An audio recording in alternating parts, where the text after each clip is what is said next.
Hai, Assalamualaikum. Anda bersama saya Farah untuk mingguan aman sekali ini. Dan jom kita lihat apakah berita dari dalam dan luar negara yang menarik dalam arena teknologi sepanjang minggu lalu.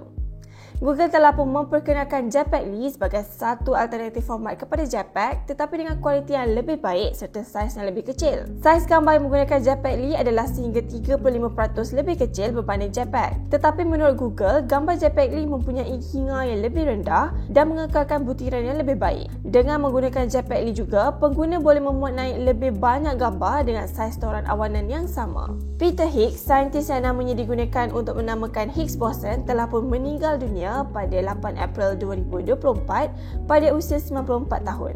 Beliau dilaporkan meninggal dunia akibat sakit tua. Kewujudan Higgs boson diramalkan oleh Peter Higgs pada tahun 1964 dan selepas kewujudannya disahkan, Peter Higgs dan Francois Englert dianugerahkan hadiah Nobel dalam bidang fizik pada tahun 2013.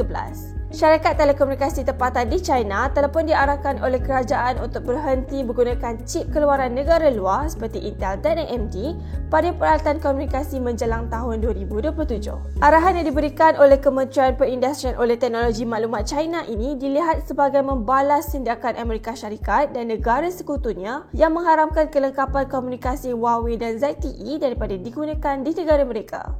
Penawaran Google One VPN akan diberhentikan penawarannya pada tahun ini namun tiada tarikh pasti yang dinyatakan. Google One VPN merupakan perkhidmatan yang ditawarkan kepada pelanggan Google One untuk memberikan lebih privasi ketika melayari web. Namun ciri berkenaan dilihat tidak begitu popular dan tidak digunakan ramai untuk membuatkan Google mengekalkannya. Apple merancang untuk memperkenalkan chip pemprosesan generasi baharu Apple M4 pada penghujung tahun ini, di mana chip ini akan lebih memfokuskan kepada sokongan kecerdasan buatan. Apple dijangka memperkenalkan chip berkenaan pada tahun ini melalui kemas kini untuk model iMac, MacBook Pro dan juga Mac Mini. Walau bagaimanapun, ia masih tidak diketahui apakah ciri-ciri berbentuk kecerdasan buatan yang akan hadir terbina pada Mac baru ini. Apple dijangka berkongsi lanjut berkenaan penawaran sistem operasi baharu melalui WWDC. Penipuan baharu yang menyasarkan pengguna Maxis dihantar melalui mesej, di mana mesej berkenaan mengatakan mata ganjaran terkumpul Maxis akan luput dan pengguna perlu membuka sebuah pautan khusus bagi mengekalkan mata ganjaran. Untuk makluman, pautan dihantar itu adalah bukan daripada pihak Maxis tetapi merupakan pautan hasad yang mungkin membawa kepada kecurian data ataupun kewangan. Malah pautan web berkenaan juga cuba meniru beberapa penjenamaan Maxis dalam cuba menipu pelanggan. Justru itu, Maxis menasihatkan pengguna untuk tidak membuka sebarang pautan yang dihantar melalui perkhidmatan permesejan.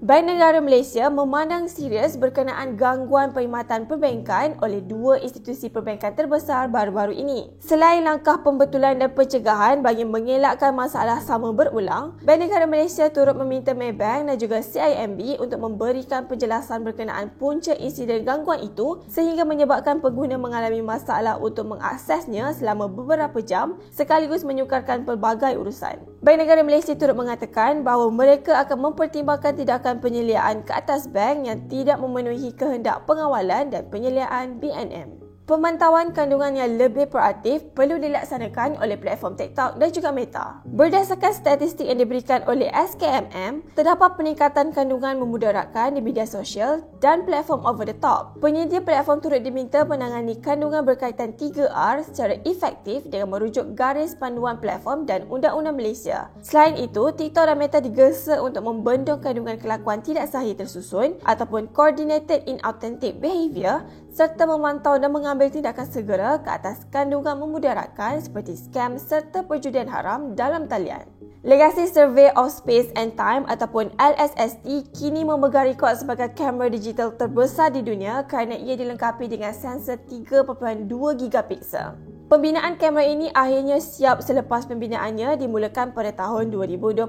Sensornya ini dipertingkatkan kepada 3.2 gigapiksel menerusi penggunaan 201 sensor sebesar 16 megapiksel yang digabungkan. Lensa kamera yang dipadankan kepada LSST pula mempunyai diameter 1.5 meter. Apabila beroperasi, LSST akan mengambil gambar dedahan panjang selama 15 saat setiap 20 saat. Gambar yang diambil digunakan untuk mengkaji angkasa lepas dan memahami dengan lebih mendalam mengenai jirim tenggelam. Orang ramai diberikan amaran oleh SKMM untuk tidak menyebarkan sebarang kandungan yang bersifat provokatif secara atas talian. Amaran diberikan selepas tular kes penemuan corak seakan kalimah Allah pada permukaan tapak kasut yang dijual di Malaysia. Pihak SKMM turut menggesa mana-mana pihak yang mempunyai sebarang maklumat berkaitan isu berkenaan untuk melaporkannya kepada pihak berkuasa. Tindakan di bawah Akta Komunikasi dan Multimedia 1998 akan dikenakan sekiranya ada pihak cuba mengambil kesempatan terhadap isu tersebut dan membuat hantaran atau meninggalkan komen melampaui batas yang boleh mencetuskan ketegangan antara kaum. Semua pihak juga perlu memberikan ruang kepada Jabatan Kemajuan Islam Malaysia JAKIM dan pihak berkuasa untuk melakukan siasatan berhubung dakwaan ini.